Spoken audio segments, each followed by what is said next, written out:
আমি দেখেছি, আমি পড়েছি এই পৃথিবীতে যদি কোনো বাবার সন্তান তার বাবার মনে কষ্ট দিয়ে থাকে, ওই সন্তান তখন আল্লাহ রাসূলের দেখে রাগ করতে পারবে না। যদি কোনো মায়ের সন্তান তার মায়ের মনে আঘাত দিয়ে থাকে, ওই সন্তান কখনো জান্নাতবাসী হতে পারবে না। সব জায়গায় পৃথিবী থেকে যে ভাই তার মাকে হারিয়ে ফেলেছে, এবার আগে একটু আসতে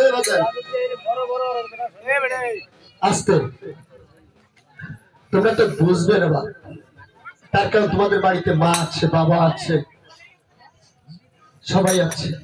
জানে কে জানো? তোমার পাশে যে ছেলেটা যে কাঁদছে, মহাশিল ব্যাংক চালায় আমাদের এই রাস্তায়, বাবা হারা কি বেদনা একমাত্র সন্তান।